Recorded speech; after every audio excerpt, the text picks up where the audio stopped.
All right.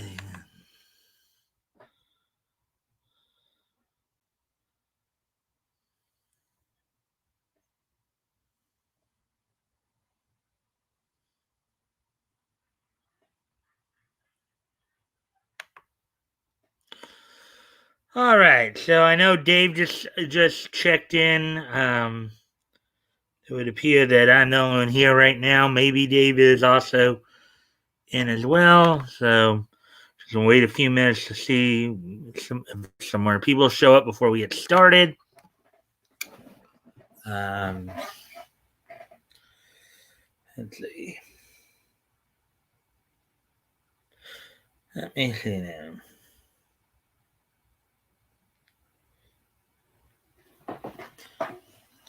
Born to be a winner, Chota. Born to be a champion. Born to be a winner, born to be the very best. Pokemon Johto. Born to be a winner. Pokemon. Pokemon, Pokemon, Pokemon. Let's do it. I wanna be the very best, like no one ever was, ever was, ever was. Catch them is my real test. Train them is my cause. My whole life has led to this. Time to test my skills. I know I just can't miss. To be sure, the one. Born to be a winner. Johto. Born to be champion. Born to be a winner. Born to be the very best. Pokemon Johto. Born to be a winner. Pokemon. Oh, we got two people in here now. I'm thinking that the second person might be Dave. So, Dave, if you're in there, how is your camping trip going? Hopefully, you're having fun already, huh?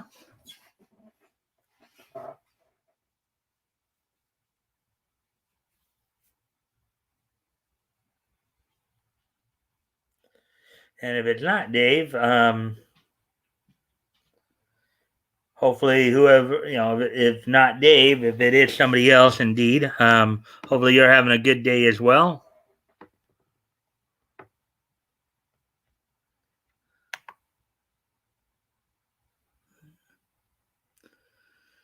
The gummy bear bouncing here and there and everywhere.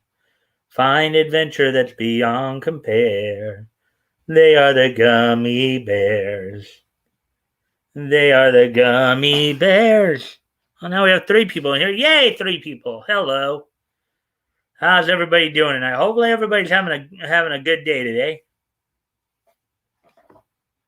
And now we're back down to two.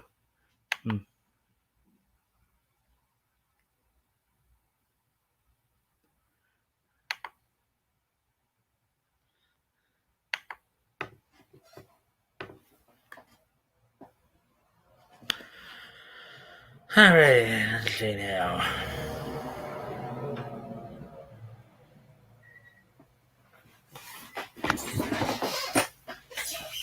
Now we're back up to three. Hello, third person. Hopefully you're having a good day today. Just waiting a little bit to let some people see if we can get some more people in here. As always, guys, of course, I do appreciate any and all likes and shares. It does help with the algorithm. Helps get more people in here, hopefully. So with that, let's see. Let's see now. And I know, I guess we got some lurkers here. It's cool. Let's see now. So 20th. Oh, what else?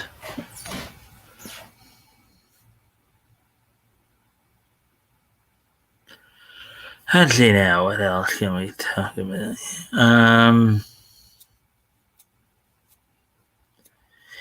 Yeah, so let's see now. Everybody wants to be a master. Everybody wants to show their skills. Everybody wants to get there faster. Make their way to the top of the hill. Each time you try, gonna get a little bit better. Each step You climb one more step up the ladder. It's a whole new world we live in. It's a whole new way to see. It's a whole new way with a brand new attitude, but you still gotta catch 'em all. Be the best that you can be. Do-do-do-do-do. Guess Dave's internet might have cut out there for a moment. It's a whole new world we live in, but you still gotta catch 'em all. Do the best that you can be. Do-do-do-do-do. Do-do-do-do-do.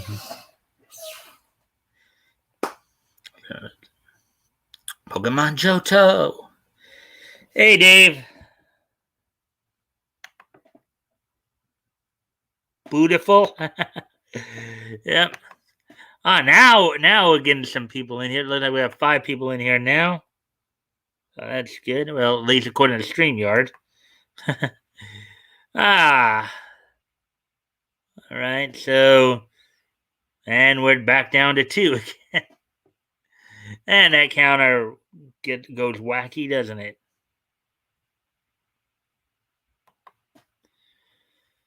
Alrighty then. Let's see now. Just waiting for some more people to show up.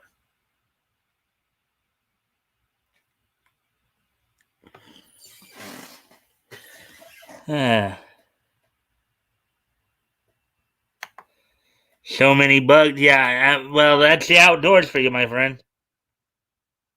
They've invaded my tent. Oh, boy. Let's see.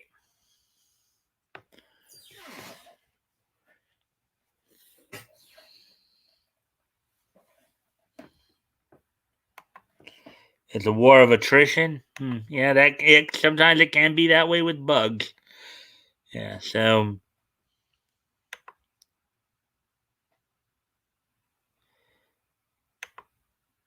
just wait and see if we get some more people in here. Probably will be with at 3 people watching right now. We're at like the 7.5 minute mark. So I might be getting ready to go ahead and talk about what's on tap for tonight. Here in about 30 seconds or so. Keep going back and forth between 2 and 3 viewers, so hopefully more people will show up. Let's see.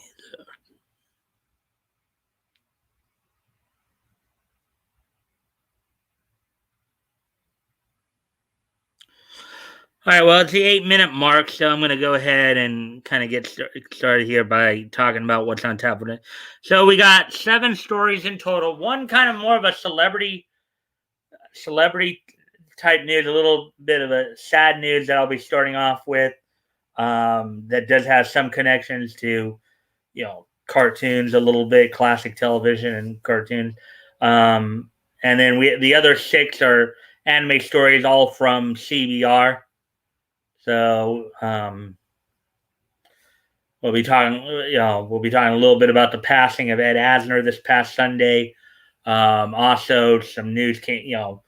Funimation made some announcements in regards to its fall lineup.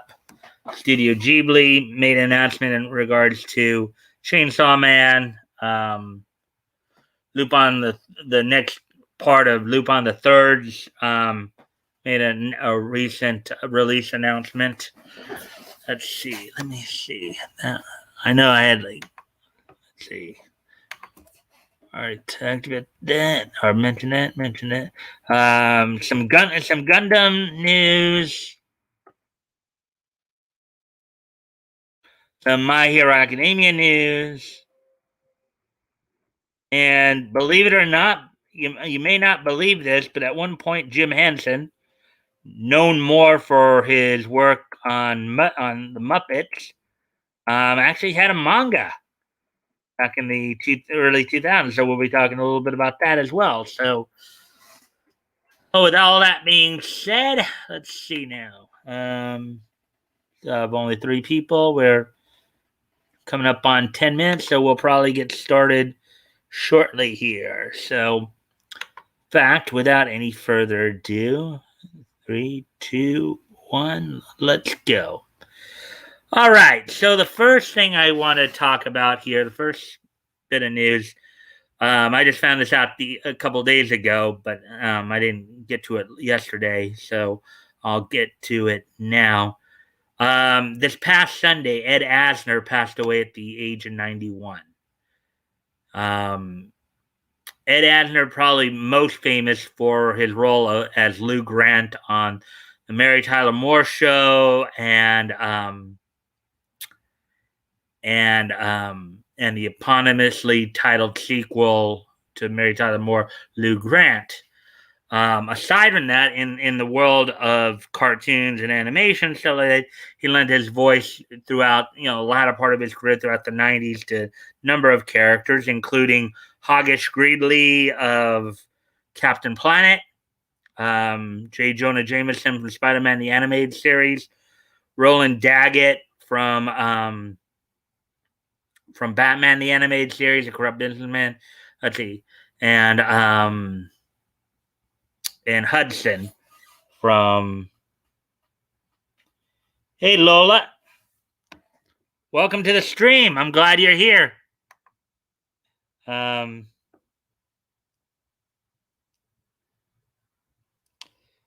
Let's see. So, anyways, yeah. So that's basically all that's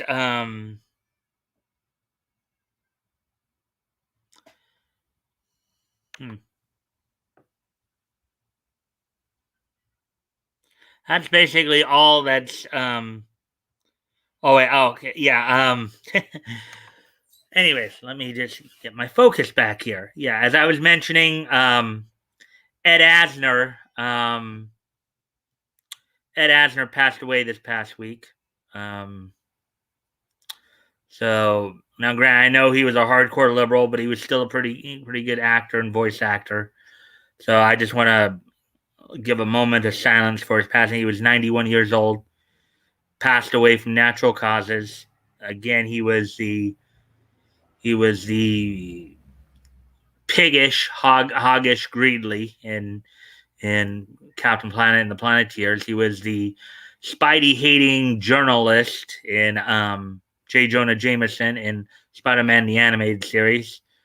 He was a corrupt businessman, Roland Daggett, in Batman the Animated Series, and he was also the wise and war-weary gargoyle Hudson in Gargoyles. So now I just want to do a little moment of silence for his passing, out of respect for his work.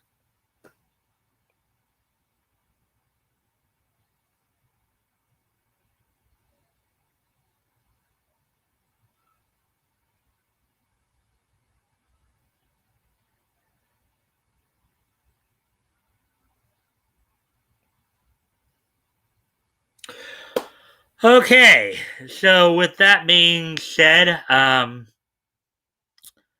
moving on to the next story here. I'll move on to the next story.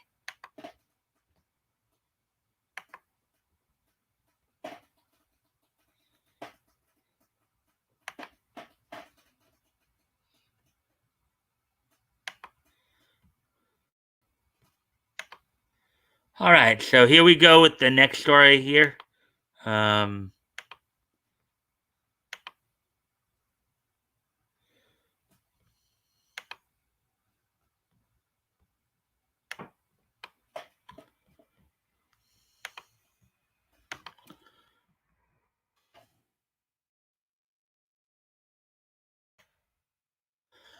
right, so our next story here, and basically everything's all the stories here are going to be, the remaining stories here are going to be anime. They're all going to be from CBR. So here we go. Horror comedy Mieruko-chan creeps into Funimation's fall lineup. Funimation announces that Kadokawa and Studio Passione's upcoming horror comedy anime Mieruko-chan will be part of its fall lineup. Article by Haley McCullough, published 13 hours ago. Look at that. Whoa. All right, so let's see. Horror anime fans have more to look forward to as the spooky comedy Miyaruko-chan will begin streaming just in time for Halloween. According to Funimation, Miyaruko-chan will be available through its streaming service as part of its fall lineup, joining other anticipated anime series like Selection Process Project, Season 2 of Restaurant to Another World, and Yashahime Princess Half Demon, the second act.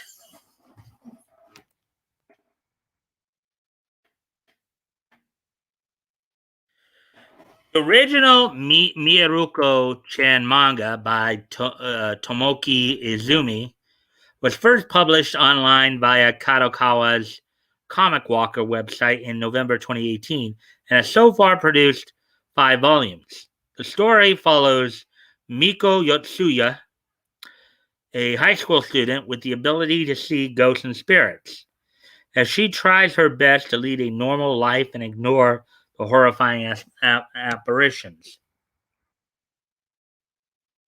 Kadokawa and Studio Passione, High School DxD Hero, Higurashi When They Cry Go, are producing the anime adaptation with industry veteran Yuki Ogawa, Fully Coolly Progressive, Hunter x Hunter, Psychopath, directing the project. The voice cast includes Sora Amamiya, Bungo Stray Dogs, and Apare Ramen as Miko Yotsuya, Kaede Hondo from Demon Slayer Kimetsu no Yaiba, Magical Senpai as Hana Yorikawa, and Ayane Sakura, My Hero Academia, Attack on Titan, the final season, as Yuria Nigoredo. Miyaruko-chan scheduled to premiere sometime in October. Okay. So there we go with that one.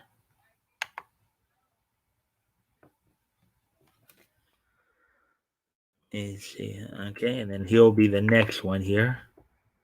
And before we start reading that one, let me just see if there's anything new on the chat side. It looks like no. We still have 4 people viewing. It looks like it's cool.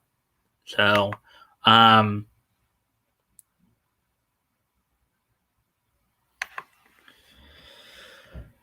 anyways,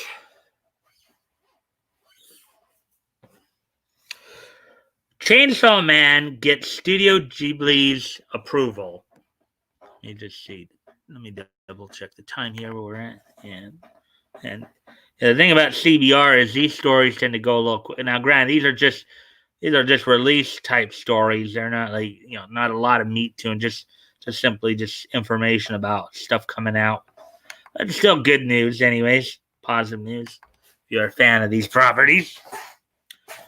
Chainsaw Man gets Studio Ghibli's approval. Whoever is running Studio Ghibli's Twitter account happens to be a fan of Tatsuki Fujimoto's gory Shonen Jump manga, Chainsaw Man. Article by Ruben Barron, published 12 hours ago.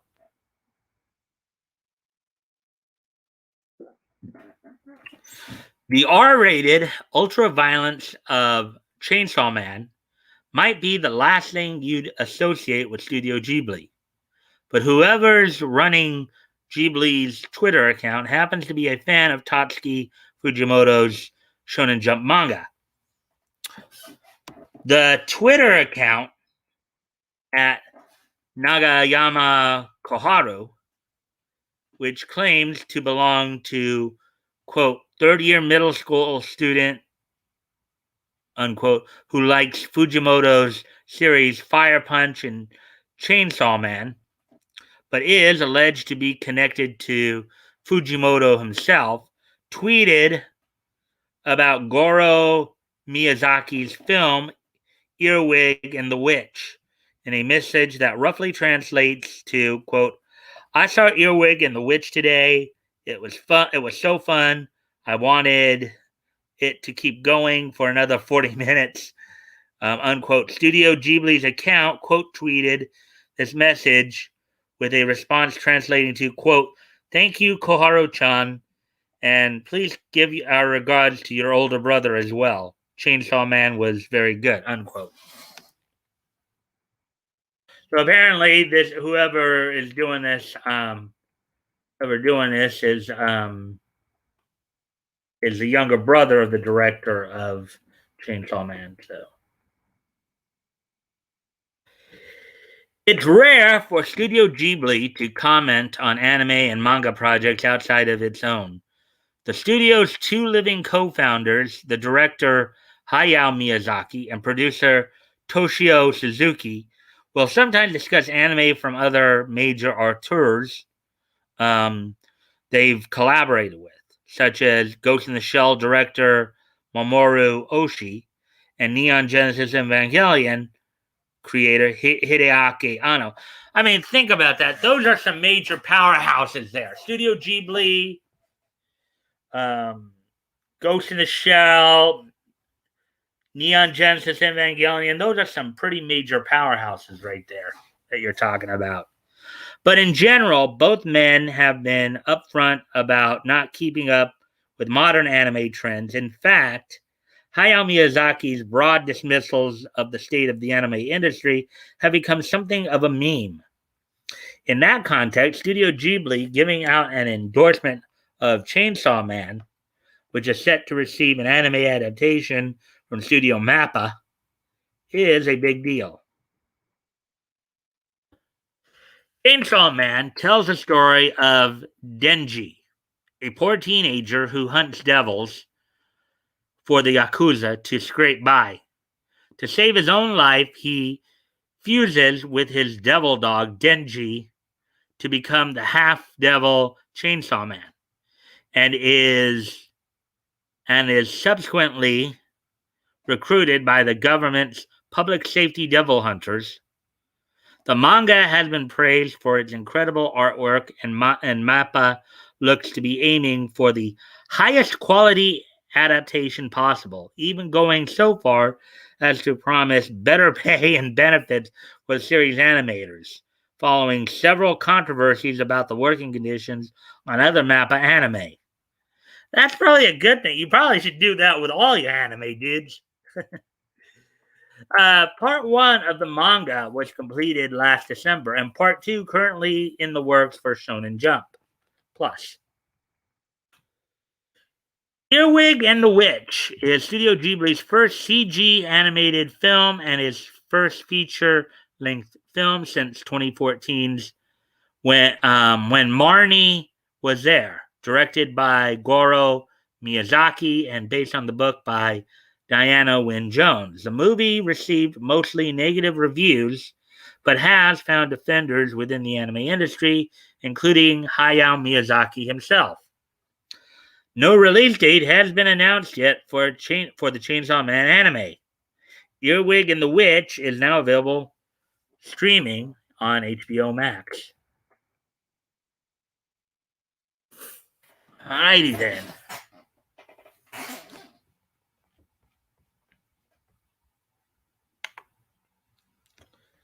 There's that one. Get to the next article here in a moment. Let's see. Before I start reading that, let's see if there's anything new come up. We have one less viewer. Alright, so 3 viewers. Alright, so anyways, okay.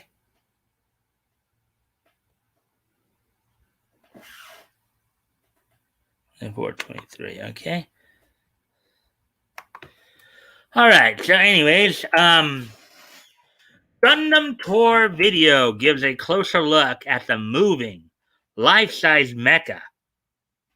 The latest video out of the 2021 Gundam Online Expo showcases Yokohama's life-size Gundam statue, which can actually move. Wow, that's something else. by Michael Asner, published 11 hours ago. And there's a picture of that giant mecha. Wouldn't you just want to be there to see that thing move about? That'd be a cool thing to look at. Current travel restrictions may keep fans away from Yokohama's Gundam Factory exhibition, but that doesn't mean they can't still get a closer look at the city's life-size animated Gundam statue.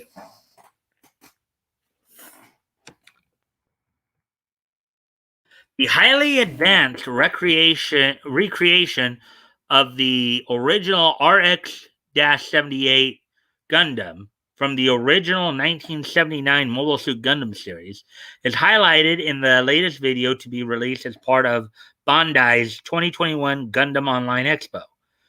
The free online convention celebrates all aspects of the long-running Gundam franchise, and I myself have been going through the Gundam series right now.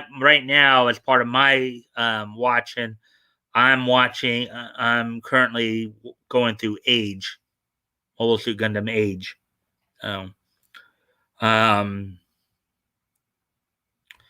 With panels and announcements for the anime model kits, video games, and even the surprise English release of a new live action series.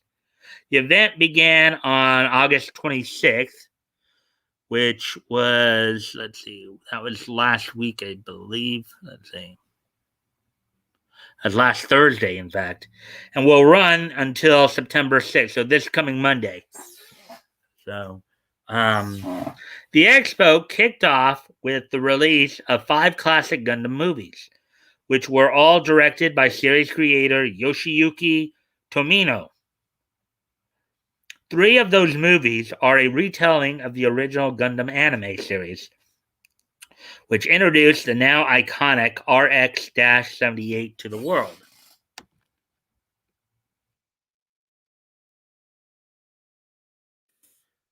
I guess, and you can probably go to YouTube to watch all this.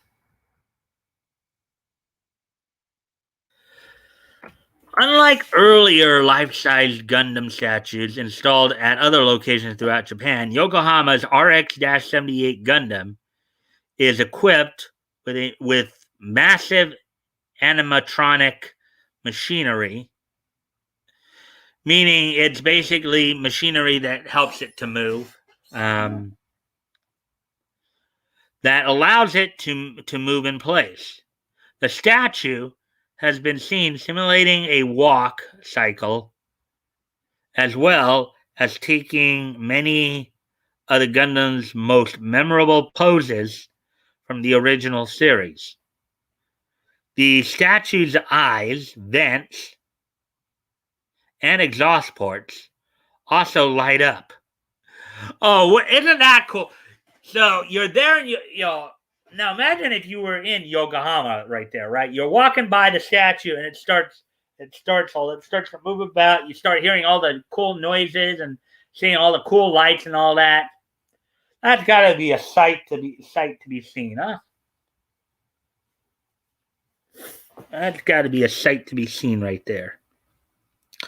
The newly released video also showcases the unprecedented level of detail that the monument possesses, highlighting many of the warning labels, panel lining, and sculpting that can be only seen when the massive figure is viewed up close.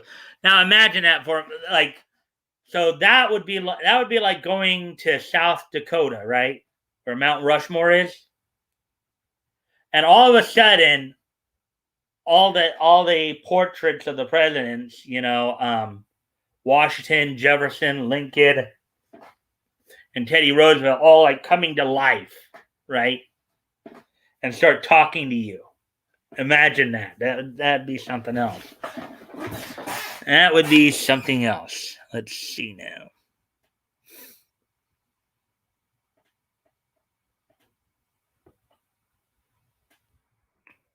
Has to be viewed up close. Okay. The RX-78 installation is a showcase of how far Gundam has come since the original anime's 1979 debut, when it was initially greeted with abysmally low ratings and a quick cancellation. Now, mind you, it found some new life. You know, the Gundam series, of course, found a lot of new life on Toonami too. Toonami throughout the 90s and early 2000s. Gundam, you know, many of the Gundam series, you know, starting with the original and going on to like Zeta Gundam and G Fighter Gundam and all the rest there, um, really became popular, you know, for a lot of people here in the States as well. The series eventually bounced back thanks to frequent reruns and the popularity of Bandai's plastic model kits. And now Gundam is a multi-billion-dollar franchise with dozens of sequel and spin-off anime and manga series, countless video game adaptations, and specialized stores filled only with Gundam branded clothing, electronics, stationery, and other merchandise.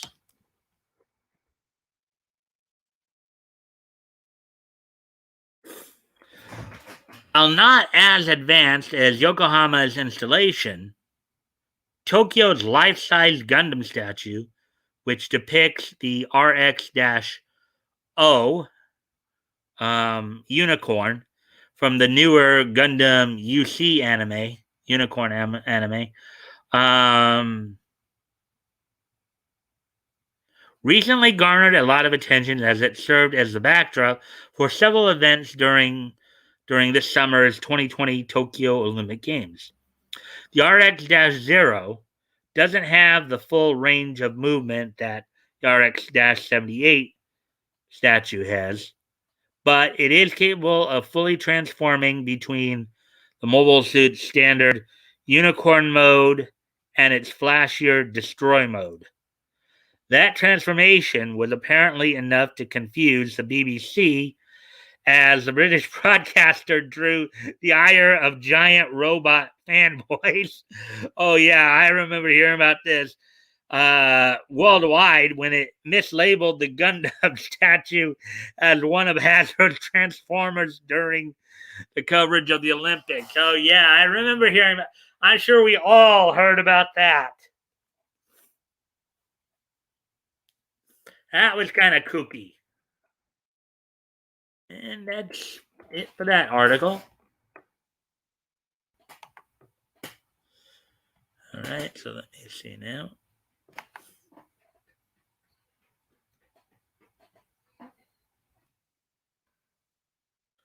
Now we're going to get ready to move on to the next. All right, let's see. There's wow, and down to one view. Oh, okay, so I guess I'm the only one here. Anyways, I know a lot of people are coming in late.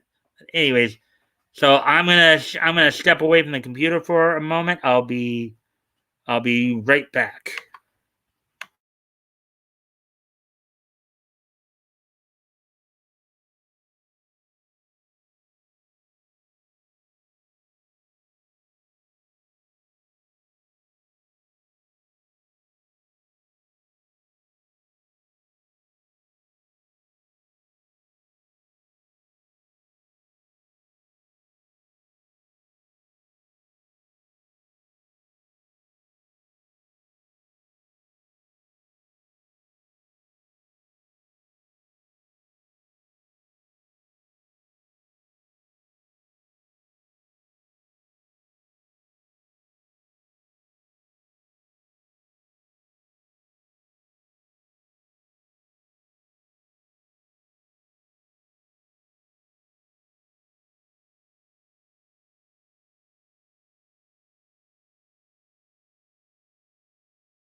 Just you and me. Yeah.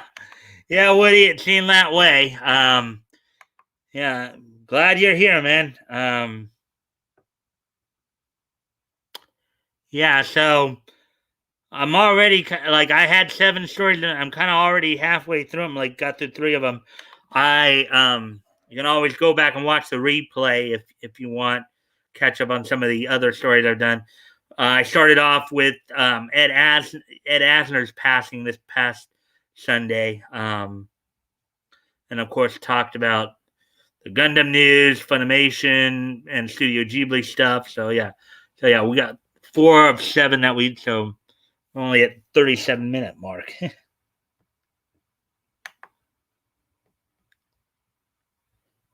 So without any further ado, let's continue. And if you haven't already, I do appreciate any and all likes and shares. Hopefully, we can get some more people in here. Um, so that would really be nice and helpful. Anyways, let's move on to this next story here.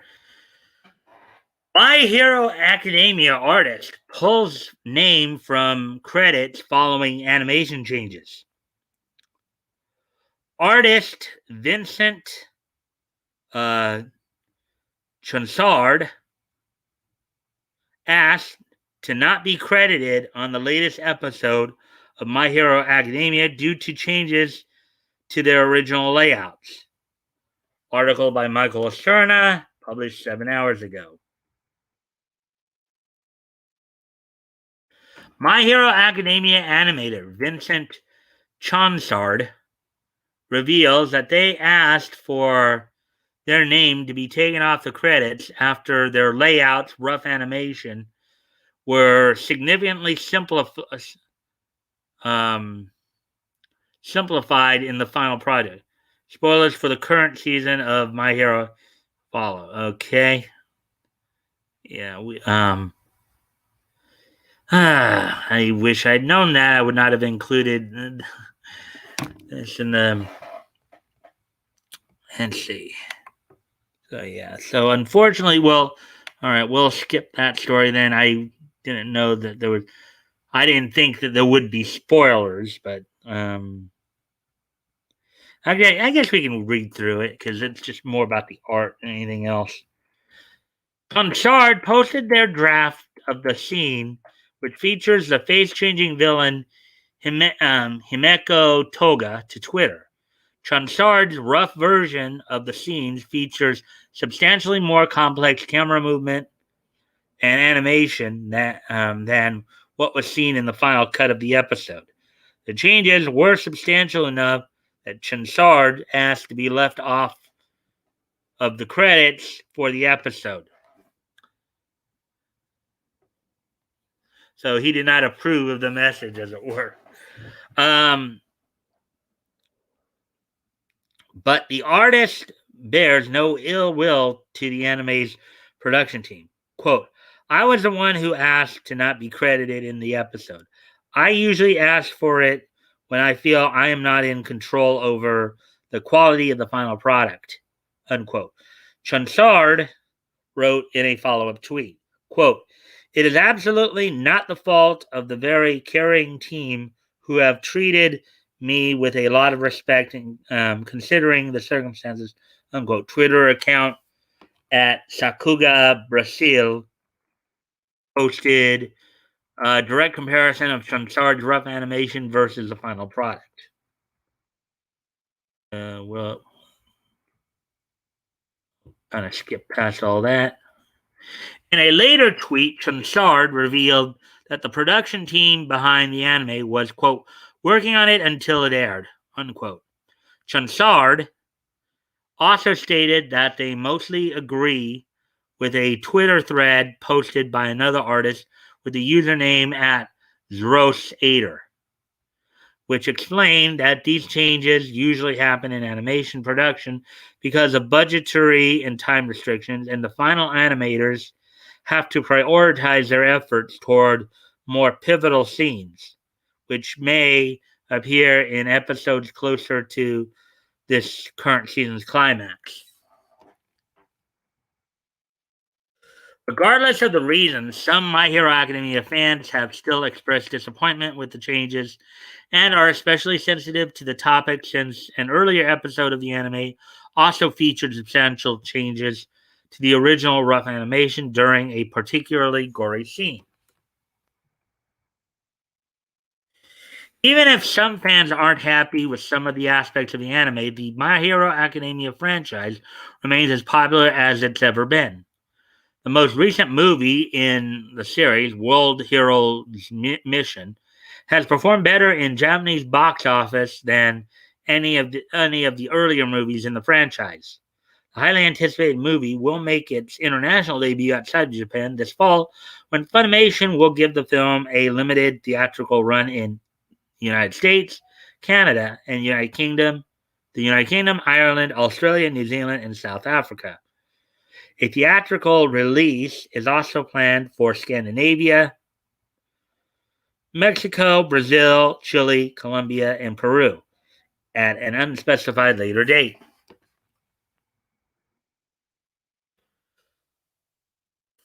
My Hero Academia was created by Kohei Horikoshi. The manga is available in English and distributed internationally by Viz Media. Earlier seasons of the My Hero Academia anime are available for streaming on Netflix and Hulu.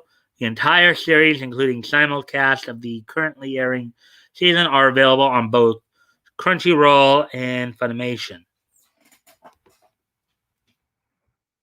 Oh, there we go with that one.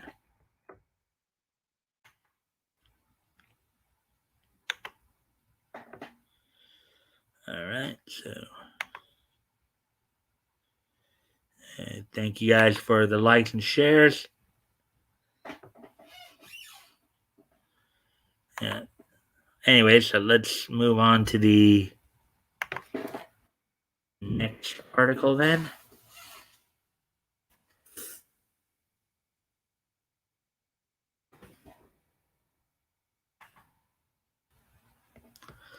Let me just see where let's see, 43:56. So, the rate we're going, we're going to be done with all the stories at the hour mark. So. Lupin the Third reveals Part 6 premiere date, all-star guest writers, and Sherlock Holmes. New details about the story, staff, and premiere date for Lupin the Third Part 6, which marks the 50th anniversary of the anime, have been released, which started up back, of course, 1971. And I believe it came out in October of 71, so we are getting pretty close. But article by Haley McCullough, published 5 hours ago. There you see Jigen, Lupin, Gaimon, and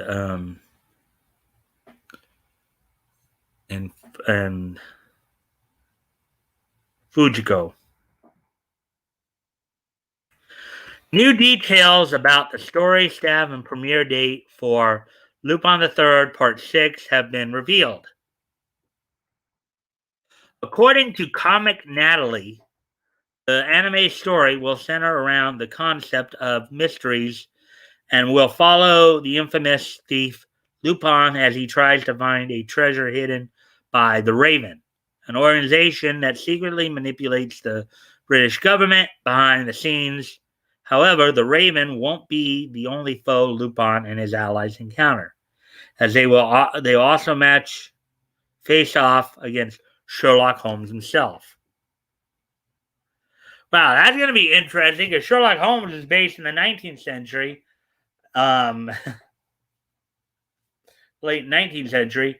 Lupin was based, in the 60s and 70s. So that's going to be very interesting, to say the least. According to the anime script supervisor, Takahiro Okura, Detective Conan, The Crimson Love Letter, Lupin the Third Part 5, Sherlock is a natural fit for a series built around mysteries. He believes Sherlock is the only one who can rival the Lupin family, who have outsmarted police and investigators all over the world.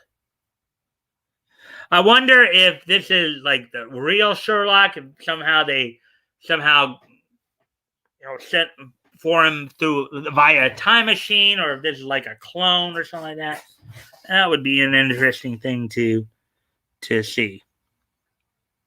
Lupin the Third Part 6 will not be the first showdown between Lupin and Sherlock. Toei Animation pitted the two against each other in a 1981 television special titled Lupin vs. Holmes.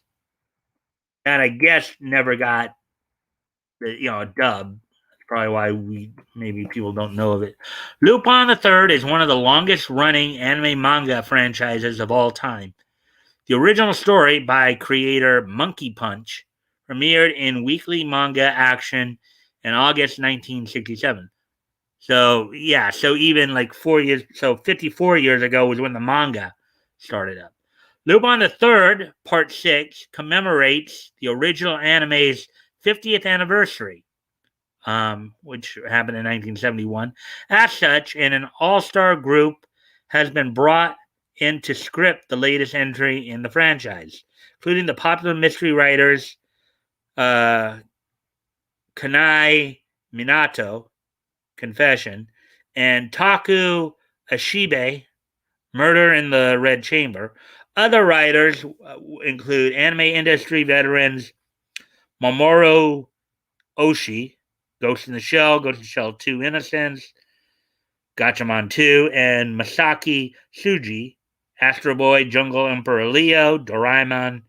According to Oshii, the writers were encouraged to go all out with their scripts, being told to, quote, please write whatever you like, unquote.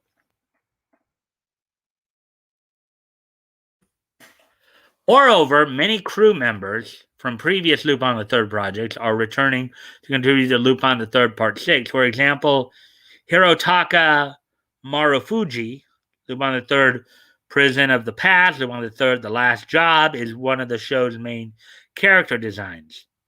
Hiromi Miyawaki, Lupin the Third versus Detective Conan, the movie, is the color key artist.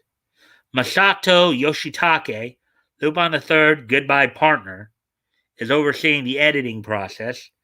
Yoji Shimizu, Lupin the Third Blood Seal of the Eternal Mermaid, Lupin the Third Gaimon's Blood Spray, is directing the sound, and Hiromune Karahashi, Lupin the Third Prison of the Past, is handling the sound effects.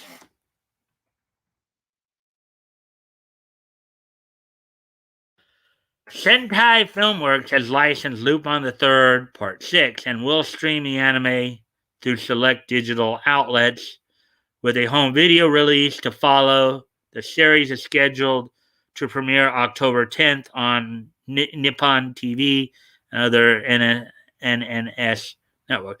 So if Sentai decides to dub it, it'll be likely the Houston crew voicing it instead of like the crew most of us know, like Tony Oliver. In other words, now maybe they might do it because now with remote recording, it's possible they can probably still have like Tony Oliver still doing Lupin's voice, and Richard Epcar doing Jigen, Gaimon being done by Lex Lang, and Fujiko being done by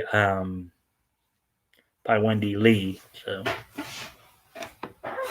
or as I said, they might just go ahead and have their own people dub it. So there we go with that one. Yeah, and then it does seem to be a slow night tonight, but we know, particularly on Wednesday, a lot of people come late to the stream too. So do know that. So I just hope that they get here before I end, because all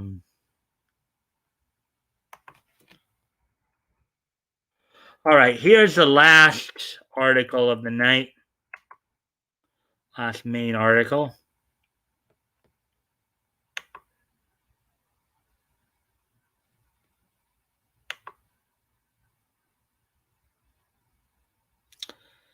All right, so here we.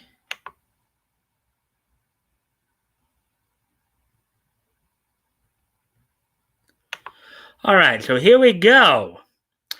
Return to Labyrinth and Legends of the Dark Crystal, the forgotten Jim Henson manga. Yeah, Jim Henson. Yeah, I believe this might be the same Jim Henson the who was of course involved with the Muppets. In the 2000s, Tokyo Pop published manga based on Jim Henson's fantasy films, which have been mostly forgotten. Um, Article by Hannah Alton, published 5 hours ago. I guess the mangas were Return to Labyrinth and Legends of the Dark Crystal. Elfin years there. So Jim Henson's two fantasy films, 1982's The Dark Crystal and 1986's Labyrinth, are beloved cult classics that continue to receive new media and merchandise based around them to this day. Much less remembered is the fact that in the 2000s, Tokyo Pop published original English manga based on both movies. Legends of the Dark Crystal, written by Barbara Randall Kessel and illustrated by Hetty Arnhold, was a prequel to The Dark Crystal. Taking place centuries in the movie's past, much like the film, it followed a male and female of the Gelfling race fighting against the evil Skeeksis.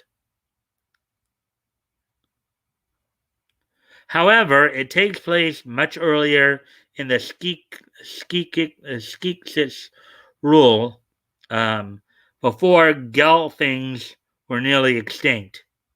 The first volume was published in 2007, and although it was originally intended to be a 3-volume series, the second volume was not released until 2010, by which point the third volume had been canceled. So I guess it wasn't popular enough.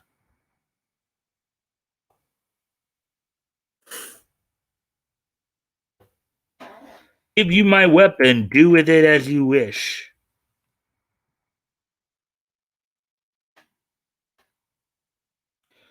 Return to Labyrinth, written by Jake T. Forbes and illustrated by Chris Lee, lasted quite a bit longer, with 4 volumes published between 2006 and 2010. Rather than a prequel, it is a sequel taking place 10 years after the movie and following Toby, the younger brother of Labyrinth's original protagonist, Sarah. Jareth, the Goblin King who kidnapped Toby when he was a baby, has decided to bring him back to the Labyrinth as the heir to the Goblin Kingdom. A decision that not everyone in the kingdom is happy about.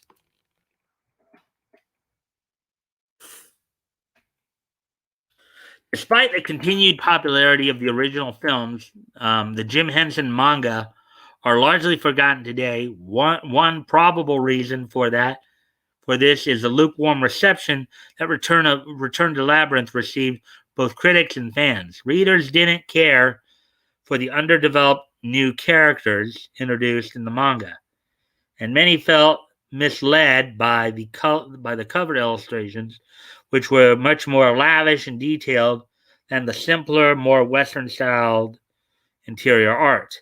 So basically, they made the cover look better than the interior. That's what I guess they're saying right there. Legends of the Dark Crystal was better received, with both its writing and artwork being praised. But the 3-year gap between its 2 volumes meant it didn't stay in the spotlight for very long. Yeah, that it can happen sometimes. You get a manga or you get a property that's booming. The thing you want to do, you want to keep it going. Okay? But but if you just like sit there and just let it kind of die out, then it's gonna be problematic when you do release, a second volume. Um, Yeah. Giving readers time to forget about it or lose interest by the time the second volume finally came out, which is basically what I just said there. In addition, Tokyo Pop shut down its publishing operations in early 2011, less than a year after the publication of both series' last volumes. Its original manga, including the two Jim Henson series, went out of print, making them much more difficult to find and read in the first place.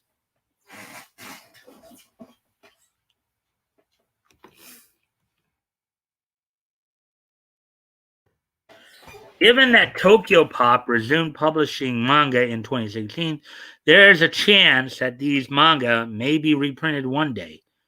Return to Labyrinth writer Forbes has expressed a desire to restore a handful of deleted scenes, quote unquote, if the manga is ever republished, which could address some of the criticisms about its pacing and characterization. However, several factors make it unlikely that Tokyo Pop's Henson manga will ever return.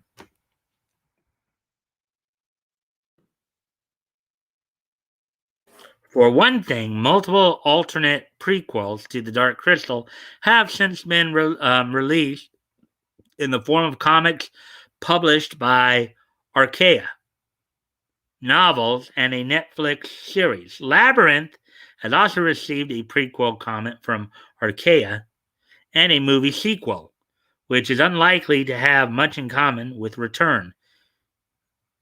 It's currently in production. This means that Return and Legends have been rendered solidly non-canon, and re-releasing them might confuse readers about which material should be considered quote-unquote official.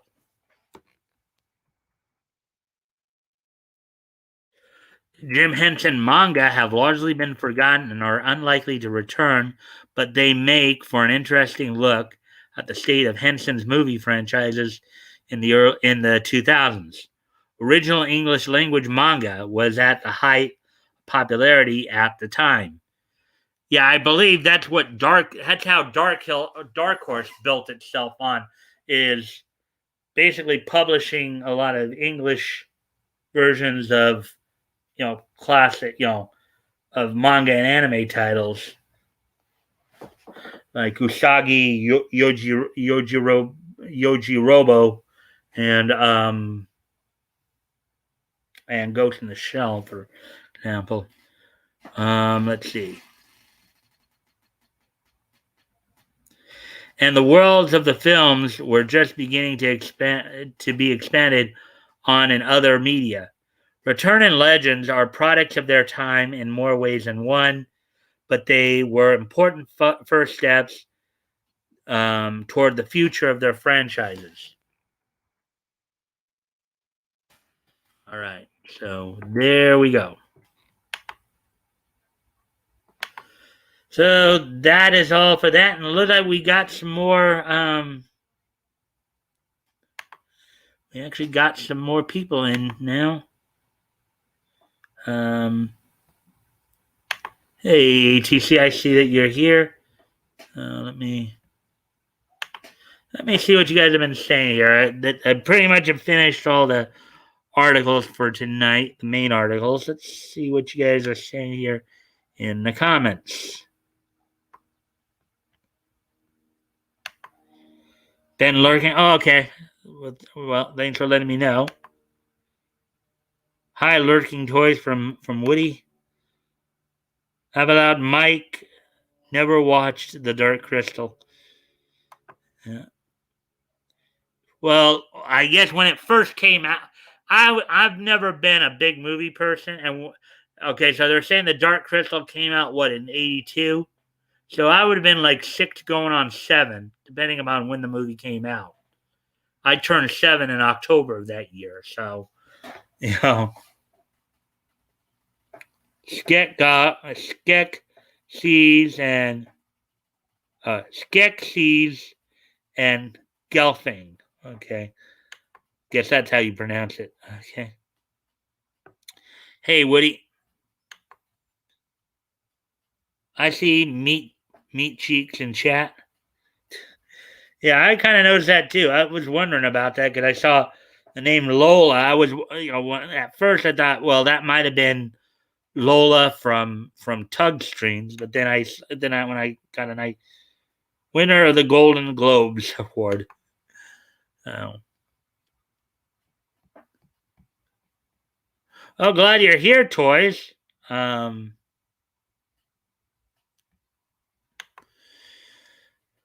all right, guys. Yeah. So since a lot of these, hey, there's Leto. Hey, Mike, Dave, toys, Woody, Solid's here too. Yeah, Leto. Hey, hello, Leto. Hey, guys, if you haven't already, if you can like and share the stream, that would be appreciated. See if we can get the word out, get some more people in here, get the views up and all that. I know, Leto, you're going to be heading off to work soon. So how you guys doing tonight? Hopefully everybody's doing well. We just kind of got through the main articles already. So, hey, solid buddy, how are you? I'll be right back. And I'm going to step away from the computer for a few minutes. So I'll be right back, guys.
All right, so I'm back now. Let's see.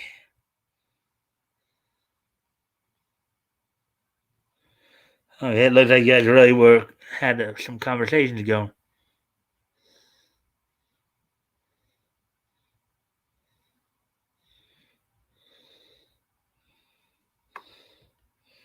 And then Solid had said good. Hey kids, hope you're well. Driving to work. Yeah, sorry, buddy, but I'll be listening. Yeah, well, as I said, we've been going short this week. We won't be going short on Friday, but just going a little short this week. Still sluggish. D vaccine, yeah, but got to work. Laugh out loud. I was like,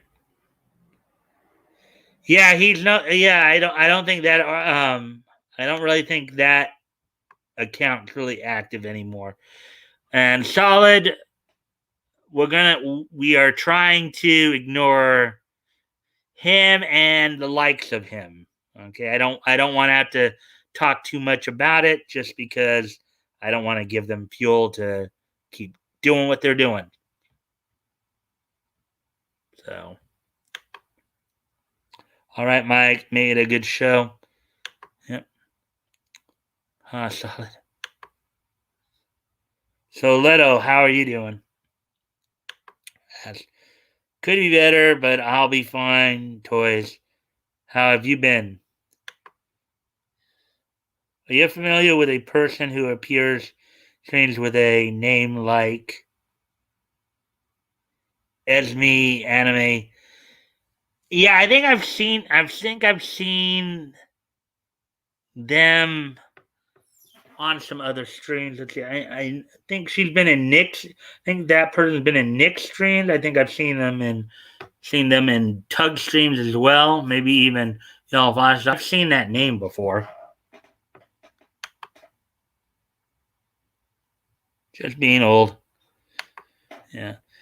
Hey, Action, how's that job going for you that you've been having? Because I know I guess you've been working now.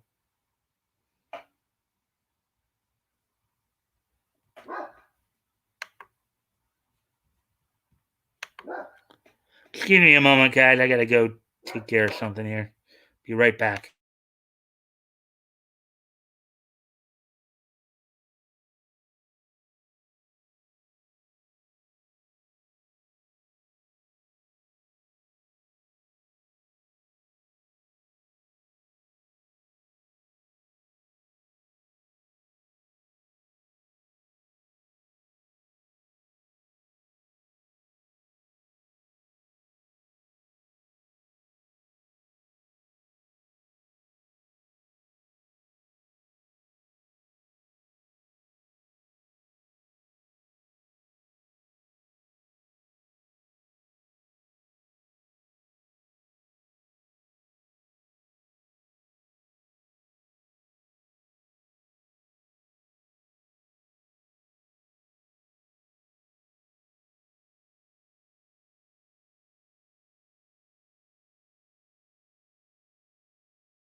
All right, I'm back. Had to deal with the dog.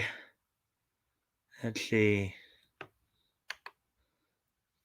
I noticed they use mostly emojis. No problem with it. Just something I've observed for a while.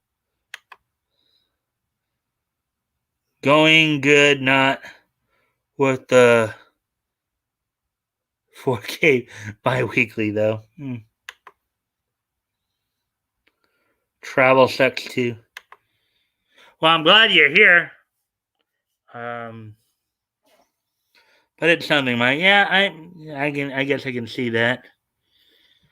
Yeah. So Of course, a reminder for everybody: Monday will be open mic night. So I hope you guys are all excited about that. Look forward to that with you talking, and to my mods in particular. If you guys can come early, um, just because I want to have a bit of a like quote unquote mods administrative meeting, as it were. Um, before we go live. So you guys can try, if you guys are gonna come, if you can come a little early as well, that would be appreciated. Let me see now. Yeah. So, anyways, we got the uh, according to StreamYard, we have three. According to StreamYard and YouTube, we have 3 viewers. But I'm thinking we have more. We probably have more like um.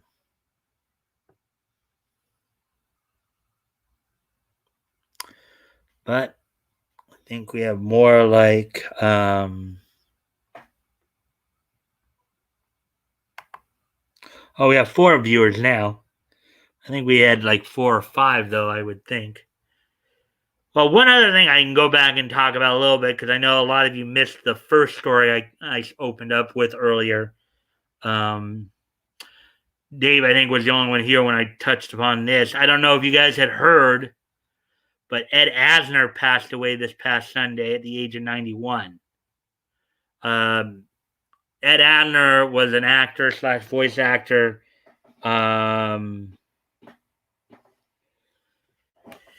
He, of course, he's probably most well known for playing the role of Lou Grant on Mary Tyler Moore, and in the dramatic single or the dramatic sequel to it, Lou Grant. In the world of cartoons and animes, he would voice a number of roles throughout the 90s, in his latter part of his life, which would include, of course, he was Spidey hating journalist J. Jonah Jameson in Spider-Man the Animated Series. He was the very piggish polluter, hoggish Greedley in Captain Planet. He was the corrupt businessman Roland Daggett in Batman the Animated Series. He also played the Greek god of the hearth and the metalwork Hephaestus in Justice League, as well as Granny Goodness in that. And he was also the voice of wise and war-weary Gargoyle Hudson in Gargoyles. So, and I did do a moment of silence earlier to him, but this past Sunday at the age of 91, Ed Asner passed away. And yeah, I know he was a hardcore liberal, but we can still respect the man's work. So.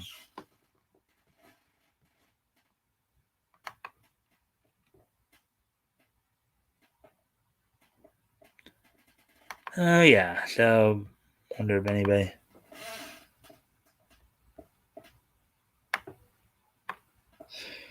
So, don't know if any of you have anything to say about that. Anybody want to comment on Ed Asner's passing?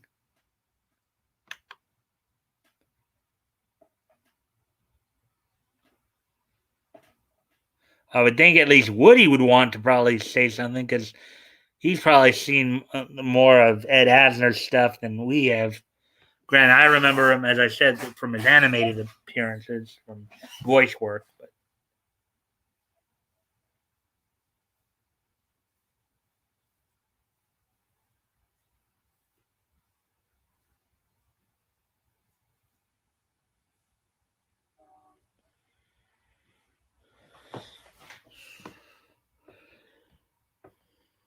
All right, so yeah, I know it's Hump Day, so I'm guessing people are kind of maybe just trying to get over the hump here.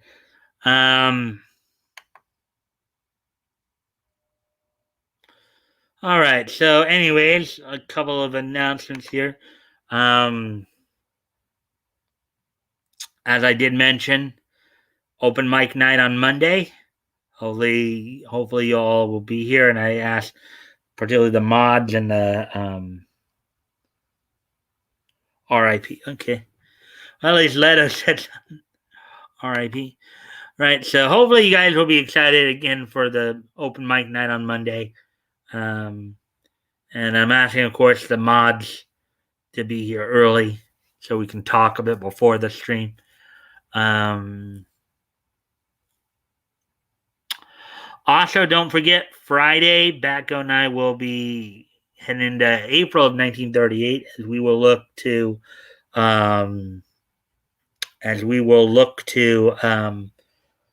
we'll be reading some stuff from DC Comics that went on sale in April of 38. So hopefully you guys will be excited about that. One of the things I did discover in my pre-search the other day was in the stories that we'll be covering, one of them will feature the first intertitle crossover,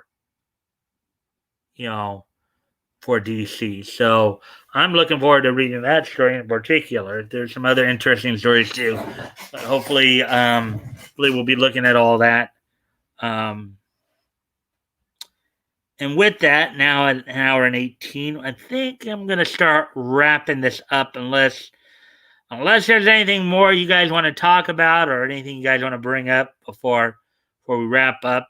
If not, I'll ask if you're ready for this day in each history on this September the 1st, 2021. So,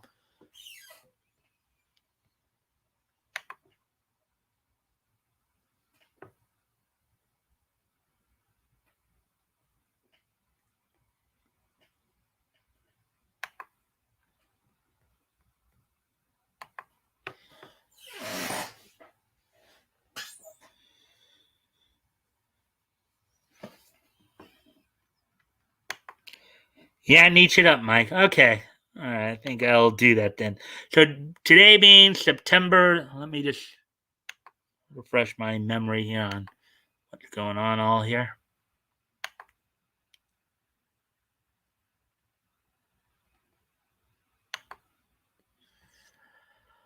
Alrighty then. So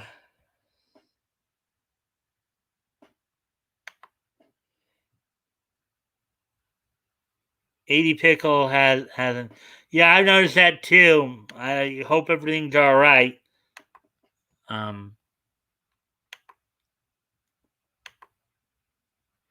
Anyways, without any further ado, let's get on with this day in each history. Today being September 1st, 2021. Let's take a look back at this day in each history. And the first thing we're going to talk about here is Bam Bam Bigelow. Bam Bam Bigelow was born on this day and would have been, had he still been alive, would have been 60 years old today. He, of course, passed away back in 2007, what many believe to be a possible drug overdose.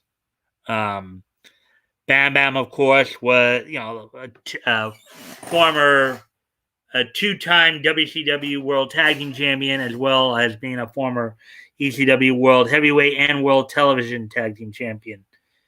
Known for being probably one of the most agile big men in the business throughout much of his career, including having a rolling moonsault as part of his rounding moonsault as part of his arsenal, the diving headbutt and all that.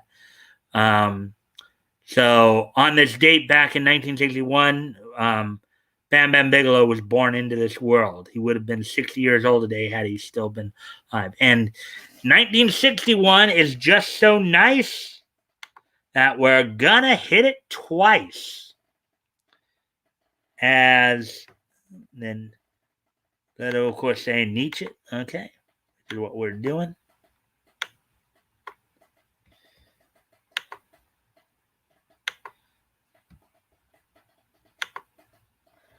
As also on this date in 1961,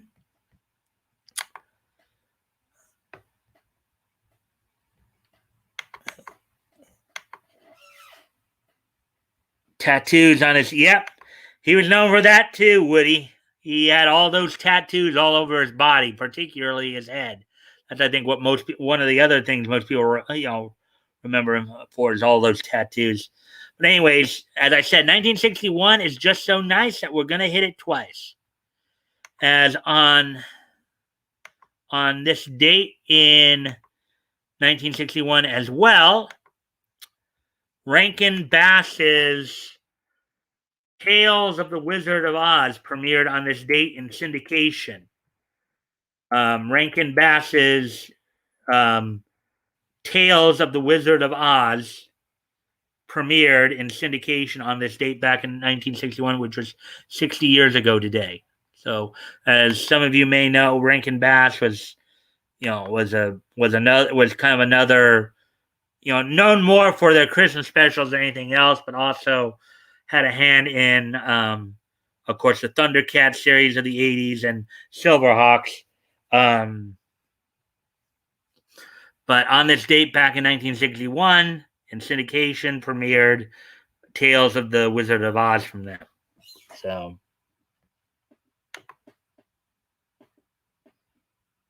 I see Anonymity T2 every Saturday night on the Flash. Yeah, I know he's been hanging out there. Solid. So, all right. So, anyways, now as we move on to next piece in niche history here.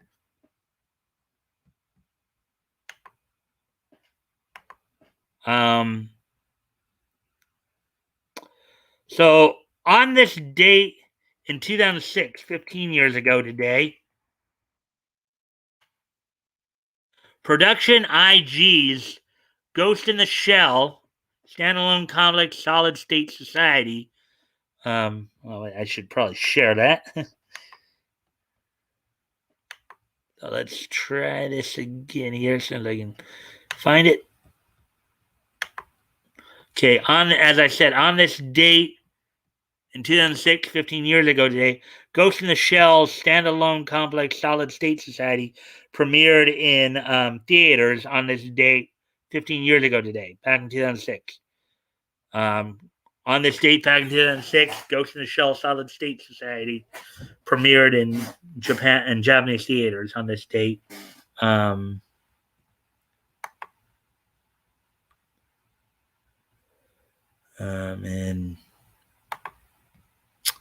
on this date in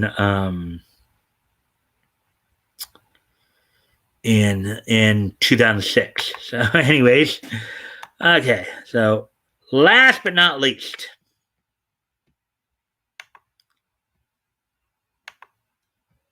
on this date, 9 years ago today. This date 9 years ago today. The 5th issue of Masters of the Universe went on sale online for 99 cents from DC Digital. On this date, 9 years ago today, the 5th issue of Masters of the Universe from DC Digital, which is a digital outlet for DC Comics, went on sale on this date in 2012, which was 9 years ago today. So that's all of that for tonight, guys. I thank you all for being here. I thank you guys for all the likes and shares. That does help with the algorithm. I hope you guys enjoyed the content. I know I've been going short this week. Depending upon what happens throughout the rest of the week, hopefully we can get back to going to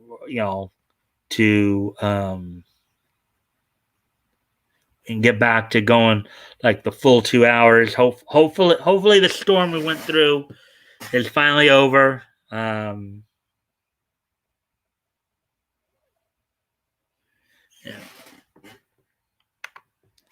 That's a lot. Yep. So with that, guys, I thank you all for being here. And I hope to see you all tomorrow. Bye.